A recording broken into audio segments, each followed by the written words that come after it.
yaitu berpedoman pada sumber hukum Islam. Sebelum kita memulai pembelajaran, mari kita membaca Al-Quran dengan tartil.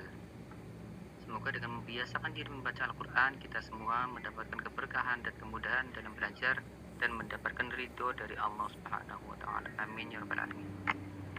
Kita akan membaca Quran surat An-Nisa ayat 59, yaitu sebagai berikut. Bismillahirrahmanirrahim. Ya ayyuhalladzina amanu athi'ullaha wa athi'ur rasul wa ulil amri minkum.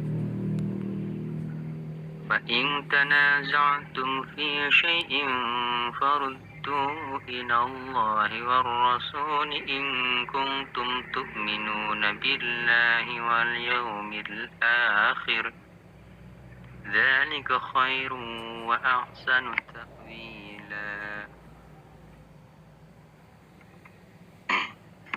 Dalil tentang sumber hukum Islam. Ini ada hadis Nabi yang berbunyi sebagai berikut.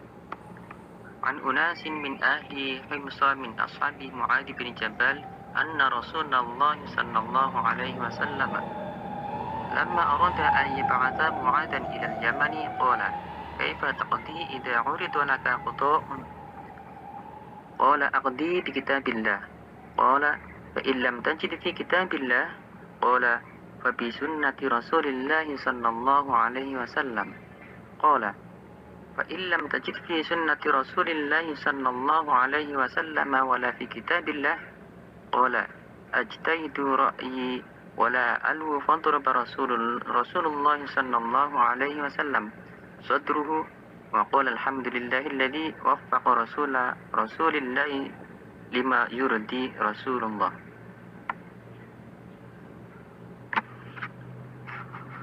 Artinya dari sahabat Mu'adz bin Jabal bahwa Rasulullah sallallahu alaihi wasallam ketika hendak mengutus Mu'adz ke Yaman, beliau bertanya, bagaimana engkau menghukum jika dihadapkan oleh sebuah keputusan? Ia menjawab, saya akan memutuskan dengan kitab Allah. Nabi bertanya, jika kamu tidak mendapatkan di dalam kitab Allah? Kemudian ia menjawab dengan sunnah Rasulullah sallallahu alaihi wasallam.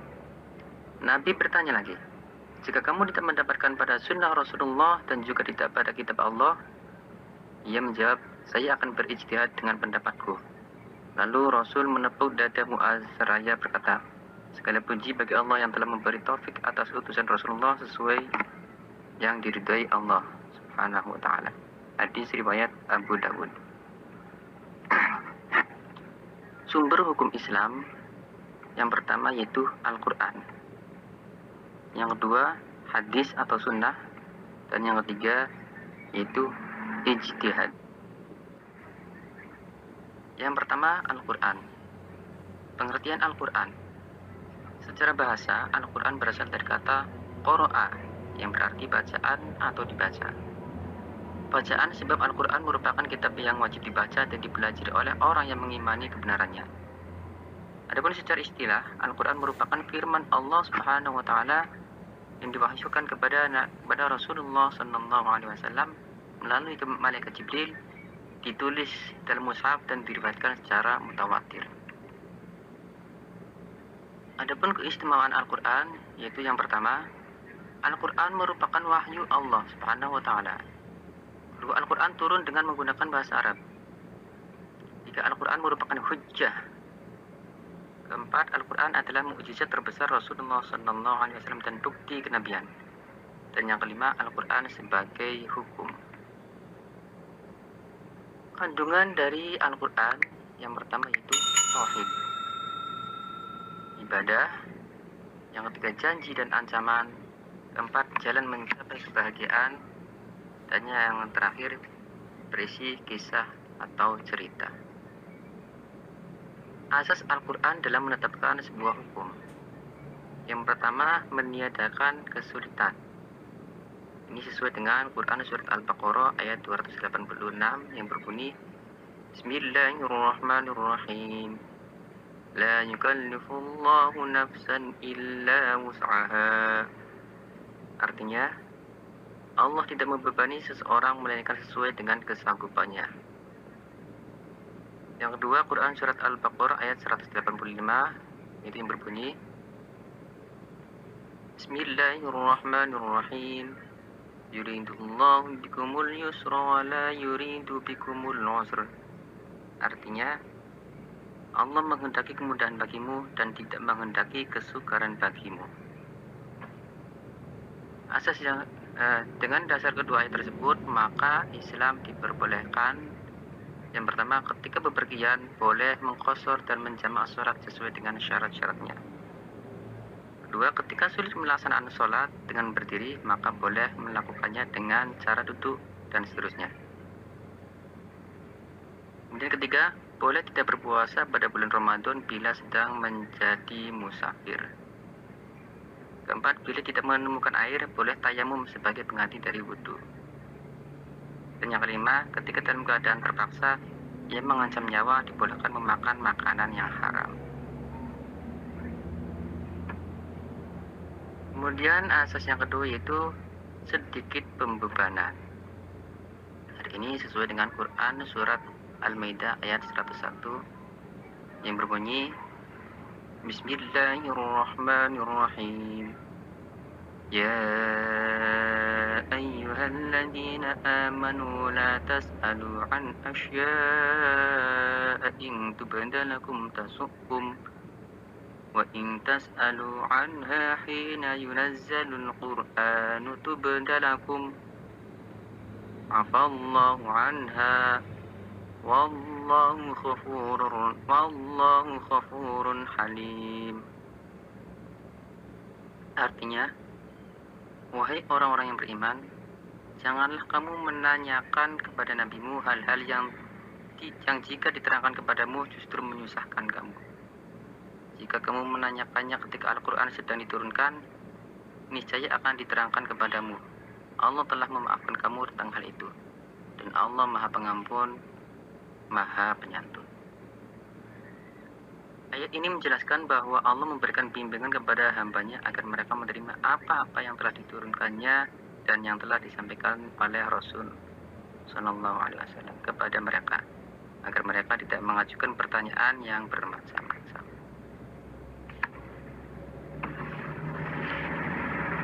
Asas yang ketiga yaitu bertahap dalam menetapkan sebuah hukum. Ini contohnya dalam masalah haramnya minuman keras. Proses pengharamannya tidak sekaligus tetapi berangsur-angsur. Allah berfirman dalam Quran Surat Al-Baqarah ayat 219 yaitu Bismillahirrahmanirrahim. Yas'alunaka 'anil khamri wal maisir qul fihima ithmun kabirun wa manafi'u lin-nas wa ithmuhuma akbaru min naf'ihima. Artinya, mereka menanyakan kepadamu Muhammad tentang khamr dan judi. Katakanlah, pada keduanya terdapat dosa besar dan beberapa manfaat bagi manusia, tetapi dosanya lebih besar daripada manfaatnya. Berikutnya Allah menurunkan Quran Surat An-Nisa ayat 43 sebagai fase yang kedua dari pengharaman khamr yang berbunyi Bismillahirrahmanirrahim. Ya ayyuhalladzina amanu la taqrabus salata wa antum sukara. Artinya, wahai orang yang beriman, janganlah kamu mendekati salat ketika kamu dalam keadaan mabuk. Berikutnya datanglah larangan keras untuk mengkonsumsi minuman keras sebagai fase yang ketiga. Yaitu larangan keras tersebut terdapat dalam Quran Surat Al-Maidah ayat 90. Bismillahirrahmanirrahim. Ya ayyuhalladzina amanu innamal khamru wal maisir wal ansab wal azlam rijsun والأنصاب والأزلام رجس من عمل الشيطان فاجتنبوه لعلكم تفلحون. Artinya, wahai orang-orang yang beriman, sesungguhnya minuman keras, berjudi, berkorban untuk berhala, dan mengundi nasib dengan anak panah adalah perbuatan keji dan termasuk perbuatan setan. Maka jauhilah perbuatan-perbuatan itu agar kamu beruntung. Dalam Al-Quran, yang pertama, hukum i'tiqadiyah atau akidah. Itu hukum yang berkaitan dengan masalah keimanan dan kepercayaan. Hukum ini tercermin dalam rukun iman. Ilmu yang mempelajarinya disebut ilmu tauhid atau ilmu kalam. Yang kedua, hukum khuluqiyah atau akhlak. Itu hukum yang berkaitan dengan amal perbuatan manusia. Ilmu yang mempelajarinya disebut ilmu akhlak. Dan yang ketiga, hukum syariah. Itu hukum yang mengatur hubungan dengan Allah Subhanahu wa taala dengan sesama alam sekitar. Ilmu yang mempelajarinya disebut ilmu fikih. Hukum amaliyah dalam Al-Quran terbagi dalam 6 jenis, yaitu ibadah, muamalah, perkawinan, waris, jinayat, dan siasah. Al-Quran sebagai dasar hukum. Allah Subhanahu wa taala menurunkan Al-Quran tidak lain kita bukan agar dijadikan dasar hukum dan disampaikan kepada umat manusia untuk diamalkan segala perintahnya dan ditinggalkan segala larangannya. Firman Allah Subhanahu wa taala dalam Al-Quran surat Al-Zukhruf ayat 43, yaitu Bismillahirrahmanirrahim. Fastamsik billadzi uhiya ilaik innaka ala siratim mustaqim. Maka berpegang teguhlah engkau kepada agama yang telah diwahyukan kepadamu. Sungguh engkau berada di jalan yang lurus.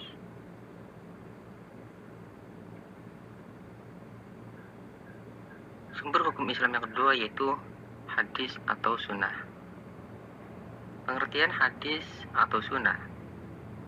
Secara bahasa, hadis adalah berita atau sesuatu yang baru.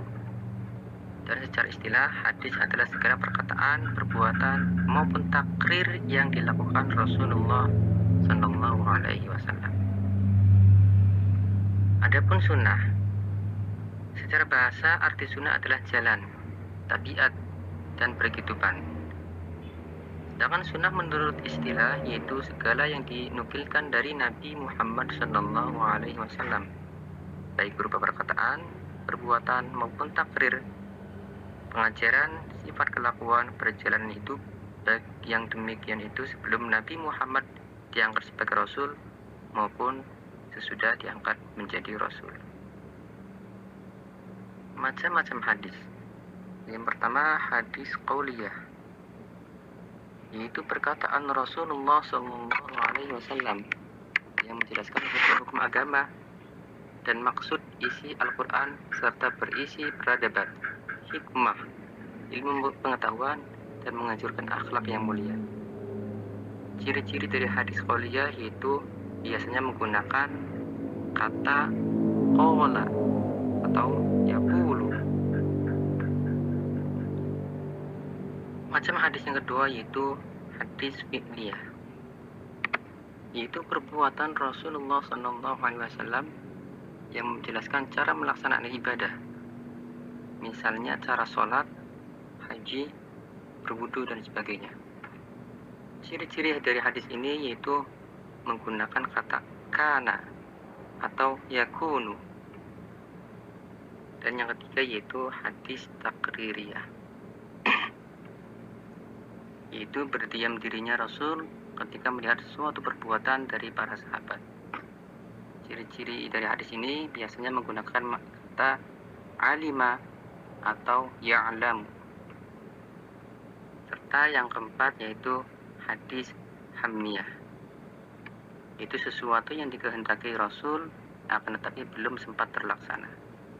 Misalnya puasa pada tanggal 9 Muharram. Pembagian hadis. Hadis yang pertama yaitu hadis mutawatir. Itu hadis yang diriwayatkan oleh banyak orang.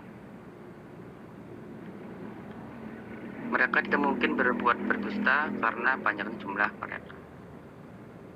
Yang kedua, hadis ahad. Itu hadis yang diriwayatkan oleh beberapa orang akan tetapi tidak mencapai tingkat mutawatir. Hadis ahad ini ada 3 juga. Yang pertama, hadis sahih. Yaitu hadis yang periwayatannya tidak terputus orangnya, adil dan teliti. Selain itu tidak ada keganjilan atau kesesatan. Hadis sahih dapat dijadikan sebagai dasar hukum. Yang kedua, hadis hasan. Hadis hasan yaitu hadis yang periwayatannya tidak terputus. Orangnya adil tetapi kurang teliti. Tidak ada kesesatan, hadis hasan masih dapat dijadikan sebagai dasar hukum. Dan yang ketiga, hadis dhaif. Itu hadis yang tidak lengkap syaratnya, yakni tidak memenuhi syarat yang terdapat dalam hadis sahih dan hadis hasan. Hadis dhaif ini tidak dapat dijadikan sebagai hujjah atau hukum. Fungsi hadis terhadap Al-Quran. Yang pertama sebagai bayan takrir. Bayan takrir yaitu menguatkan hukum yang sudah ditetapkan dalam Al-Quran sehingga satu hukum memiliki 2 dalil. Pertama nas Al-Quran dan yang kedua nas dari hadis. Yang kedua sebagai bayan tafsir, yaitu memberikan rincian dan penjelasan terhadap ayat-ayat Al-Quran yang masih bersifat umum atau global. Dan yang ketiga sebagai bayan tasyri', yaitu menetapkan hukum yang tidak didapati dalam Al-Quran, yaitu ijtihad. Pengertian ijtihad. Menurut bahasa, ijtihad memiliki akar kata yang sama dengan kata jihad, yaitu juhd, yang berarti bersungguh-sungguh, dan jahd, yang berarti sulit. Jihad dan ijtihad sama-sama memerlukan kesungguhan dan mengalami kesulitan, sehingga makna utama ijtihad adalah kesungguhan karena yang dihadapi adalah sesuatu yang sulit. Adapun secara istilah, ijtihad berarti berusaha dengan sungguh-sungguh untuk memecahkan sesuatu masalah yang tidak ada ketetapan hukumnya, baik dalam Al-Quran dan hadis. Ijtihad merupakan persoalan olah pikiran dalam rangka memahami teks Al-Quran dan hadis, atau mencari jalan keluar dari permasalahan hukum bagi suatu masalah yang tidak ditemukan jawabannya dalam Al-Quran dan hadis. Syarat-syarat menjadi mujtahid, itu orang yang berijtihad. Yang pertama, memahami hadis. Yang kedua, memahami bahasa Arab dengan seluk-beluk ilmunya dan segala kelengkapannya. Ketiga, memahami ilmu usul fikih dan kaidah fikih secara mendalam. Keempat, memahami persoalan ijma'. Dan yang kelima, memiliki kecerdasan dan akhlakul karimah. Adapun dasar dari ijtihad yaitu hadis yang diriwayatkan oleh Imam Bukhari, yaitu an Amir bin al-As annahu sami'a Rasulullah sallallahu alaihi wasallam yaqulu idza hakama al-hakimu fajtahada thumma asaba falahu ajrani wa idza hakama fajtahada thumma akhta'a falahu ajrun. Artinya dari Amr bin As, ia mendengar Rasulullah sallallahu alaihi wasallam bersabda, jika seorang hakim mengadili dan berijtihad, kemudian ijtihadnya benar, maka ia mendapatkan 2 pahala. Dan jika seorang hakim berijtihad, lantas ijtihadnya itu salah atau meleset, maka baginya 1 pahala. Hadis riwayat Bukhari. Fungsi dari ijtihad. Fungsi yang pertama, sebagai jawaban atas permasalahan kehidupan yang dialami oleh umat Islam, yang tidak ada ketentuan hukumnya dalam Al-Quran maupun dalam hadis, dalam menyelesaikan permasalahan dengan syarat sesuai dengan prinsip-prinsip yang terdapat dalam Al-Quran dan hadis. Fungsi yang kedua, sangat dihargainya peran akal dalam ajaran Islam. Penggunaan akal atau pertimbangan dalam masalah agama memegang peran penting dalam agama Islam. Bentuk-bentuk ijtihad. Yang pertama, ijma'.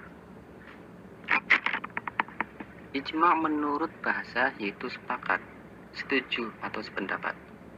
Sedangkan menurut istilah, ijma' adalah kesepakatan para mujtahid dalam memutuskan suatu masalah sesudah Rasulullah SAW wafat terhadap hukum syar'i pada suatu peristiwa. Misalnya, ketetapan hukum melalui ijma' diantaranya adalah pengumpulan ayat-ayat Al-Quran yang masih terpisah, kemudian membukukannya sebagai mushaf. Yang kedua, yaitu qiyas. Qiyas menurut bahasa artinya mengukur, membandingkan, menimbang. Sedang menurut istilah, qiyas adalah menetapkan hukum atas suatu kejadian yang tidak ada dasar nas dengan cara membandingkan kepada sesuatu kejadian lain yang telah ditetapkan hukumnya berdasarkan nas karena ada persamaan ilat antara kedua kejadian tersebut. Hikmah menjadikan Al-Quran, hadis, dan ijtihad sebagai sumber hukum Islam. Yang pertama, tidak tersesat dalam berperilaku sesuai tuntutan agama Islam. Kedua, menjadikan diri orang yang taat beribadah dengan penuh ketulusan. Tiga, terbiasa baca dan mengkaji Al-Quran serta hadis. Keempat, selamat dari azab dan laknat Allah karena mengikuti aturan-aturan yang sudah ditetapkan Allah Subhanahu wa Ta'ala dan Rasulnya. Kelima, memperoleh kebahagiaan hidup dunia dan akhirat karena sudah mengikuti aturan-aturan yang sudah ditetapkan oleh Allah Subhanahu wa Ta'ala dan Rasulnya. Terima kasih, semoga bermanfaat. Assalamualaikum warahmatullahi wabarakatuh.